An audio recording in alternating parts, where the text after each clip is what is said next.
జై శ్రీరామ్, అందరికీ నమస్కారం. వెల్కమ్ టు న్యూస్ సెకండా. నేను మీ కస్తూరి శ్రీధర్. ఇజ్రాయెల్కు సంబంధించి ఒక ఇంట్రెస్టింగ్ న్యూస్ను ఇంకో దాన్ని తీసుకొచ్చా. దయచేసి ప్రతి ఒక్కరు కూడా ఎవరు కూడా ఎక్కడ స్కిప్పులు కొట్టకుండా న్యూస్ అంతా చూడాలని మిమ్మల్ని అందరినీ కూడా కోరుకుంటా ఉన్నా. ఇంకా అసలు విషయానికి వస్తే, గత సంవత్సరం అక్టోబర్ 8వ తేదీ నుంచి ఇరాన్ వచ్చేసి పదే వాళ్ళు కోసే కోతలు అయితే మామూలుగా లేవు. కానీ ఇప్పటి వరకు అయితే వాళ్ళు ఇజ్రాయెల్ విషయంలో పీకింది అయితే ఏం లేదు.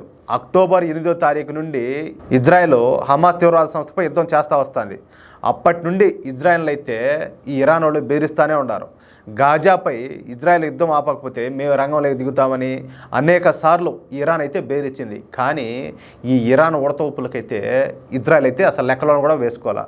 హమాస్ తీవ్రవాదుల మీద దాడులు చేస్తూనే ఉన్నది ఇజ్రాయెల్. సరే, ఇక 10 రోజుల క్రితం ఈ హమాస్ పొలిటికల్ చీఫ్ అయినటువంటి ఇస్మాయిల్ హనియాను ఇజ్రాయెల్ గూఢాచార సంస్థ మొసాద్ లేపేసిన సంగతి మనం అందరం చెప్పుకున్నాం. అది కూడా ఇరాన్ రాజధాని టెహ్రాను నడి ఒడ్డున హమాస్ నాయకుడైనటువంటి ఈ ఇస్మాయిల్ హనియాను చంపిన విషయం మనకందరికీ తెలిసిందే. అది కూడా ఇరాన్ అధ్యక్షుడు ప్రమాణ స్వీకారం చేసిన రోజు ఈ సంఘటన జరగడంతో ఇక ఇరాన్కు పిచ్చి పడ్డట్టు అయిపోయింది. ఎందుకంటే ఓయమ్మా మేము లేచే మనిషి కాదంటారు వాళ్ళు, లేచేదిలే సచ్చేదిలే. వీళ్ళేమో ఇజ్రాయెల్ వాళ్ళేమో వీళ్ళు చేసే పనులు వీళ్ళు ఆపకపోతే వీళ్ళు దోపడం కొడతానే ఉన్నారు. దెబ్బ మీద దెబ్బ సావు దెబ్బలు కొడతానే ఉన్నారు.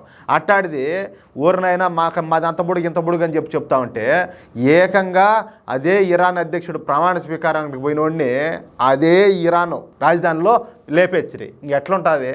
తల కొట్టేసినట్టు అయిపోలా ఆడ. ఈ ఘటన మూలంగా ఇరాన్ ఏంటంటే తన పరువునంతా పోగొట్టుకునేది. మొన్నటిదాకా ఇరాన్ గురించి గొప్పగా మాట్లాడిన వాళ్ళు ఇప్పుడు ఇరాన్ను పెద్దగా లెక్కలకు కూడా తీసుకోవడంలే. దీంతో పోయిన తమ పరువు కాపాడుకోవడానికి ఇజ్రాయెల్పై దాడి చేయాలని చెప్పేసి ఇరాన్ భావిస్తూ ఉన్నప్పటికి కూడా ఇజ్రాయెల్పై దాడి చేయడానికి ఇరాన్ అయితే లోపలైతే భయపడుతుంది. ఒకవేళ ఇజ్రాయెల్పై దాడి చేస్తే ఏం జరుగుతుందని చెప్పేసి ఇరాన్కి తెలుసు. ఎందుకంటే వాళ్ళు గమ్మునైతే ఉండరు, ఇజ్రాయెల్ వాళ్ళు వేసి మడత పెడతారు అట్లా. అందుకే పోయిన తమ పరువును కాపాడుకోవడానికి ఒక కొత్త పథకం అయితే వేసింది. అదేంటంటే ఈ ఇరాను ఇజ్రాయెల్ దేశాల మధ్య సౌదీ అరేబియా ఉంటుంది. అంటే ఇజ్రాయెల్పై ఇరాన్ కన్నా దాడి చేయాలంటే ఇరాన్ మిసైల్స్ సౌదీ అరేబియా మీదుగా ప్రయాణం చేయాల్సి ఉంటుందన్నమాట. దీంతో ఇజ్రాయెల్పై దాడి చేయడానికి సౌదీ అరేబియా ఖచ్చితంగా సహకరించాలని సౌదీ అరేబియా ఆ ఎయిర్ స్పేస్ అంటారు కదా, ఆ ఎయిర్ స్పేస్లో తమకు పర్మిషన్ ఇవ్వాల్సిందేనని చెప్పేసి సౌదీ అరేబియాకు ఇరాన్ వచ్చేసి డిమాండ్తో కూడిన ఒక వార్నింగ్ అయితే ఇచ్చింది. మీకు అర్థమవుతుందా?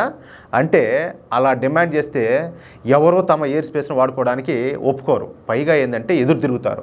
ఆ విషయం ఇరాన్ కూడా బాగా తెలిసే అందుకే సౌదీ అరేబియా ఎయిర్ స్పేస్ తమకు కావాలని ఈ డిమాండ్తో కూడా వార్నింగ్ ఇచ్చిందనమాట.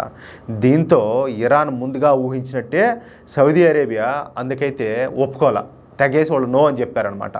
ఇజ్రాయెల్పై దాడి చేయడానికి ఇరాన్ తమ దేశ ఎయిర్ స్పేస్ను ఉపయోగించుకోవడానికి వీల్లేదని చెప్పి సౌదీ అరేబియా తెగేసి చెప్పింది. అంతేకాకుండా ఇజ్రాయెల్ ఇరాన్ గొడవల్లోకి మమ్మల్ని అనవసరంగా లాగొద్దని చెప్పేసి సౌదీ అరేబియా ఇరాన్కైతే స్పష్టంగా తెలియజేసింది. దీంతో ఇరాన్ వచ్చేసి ఊపిరి పీల్చుకునింది. అదేందో నేను చెప్పా కదా మొన్న కూడా, మీకు అందరికి భయం అయితే నాకు ఇరువల్లా పనుకోమంటారంట. ఎందుకు? వీడికి వచ్చా, వీడికి భయం అయ్యేది, మీకు భయం అయితే నాకు ఇరువల్లా పనుకోమంటాడు. అట్టగా వీడు మొన్న ఏం చేసినాడు, వీళ్ళని ఐక్యరాజ్య సమితి కాడ అడిగినాడు, నేను ఇజ్రాయెల్ మీద యుద్ధం చేయాలా, నాకు పర్మిషన్ ఇవ్వమని.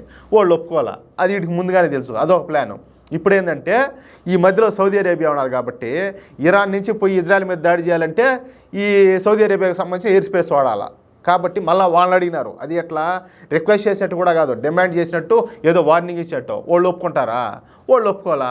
వీళ్ళు ఇప్పుడు ఏంటంటే అమ్మయ్య స్వామి బతికినారా నాయన అన్నట్టున్నదన్నమాట. అట్లా వీళ్ళ పరిస్థితి.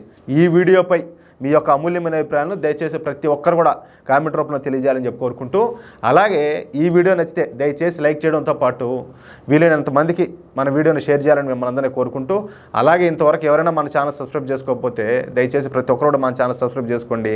తప్పనిసరిగా బెల్ సింబల్ క్లిక్ చేయండి. చాలామంది ఇప్పుడు మనం చూస్తూనే ఉన్నాం, దాదాపు 60,000 మంది ఉన్నారు మన సబ్స్క్రైబర్లు. కానీ వీడియోస్ ఆ వ్యూస్ చూస్తేనేమో రకరకాలుగా ఉన్నాయి. అంటే వీళ్ళు ఏదైనా నోటిఫికేషన్ సింబల్ ఆన్లో పెట్టుకోలేదా? అంటే తమ్మునేలు చూసి ఇది ఇంట్రెస్టింగ్గా ఉన్నదంటే చూసేది, లేకపోతే గమ్మున ఉంటారో నాకు అర్థం కావడంలే. నాయన మీకు దండం పెడతా, మేము ఇచ్చే ప్రతిదీ కూడా ఇంట్రెస్టింగ్ న్యూసే, పనికిమాలిన న్యూస్ మేము అస్సలు ఇవ్వము. ఈ మాట ముందు చెప్పా, మళ్ళీ చెప్తున్నా, మళ్ళీ చెప్తున్నా. అది దయచేసి ప్రతి ఒక్క వీడియో కూడా చూడండి.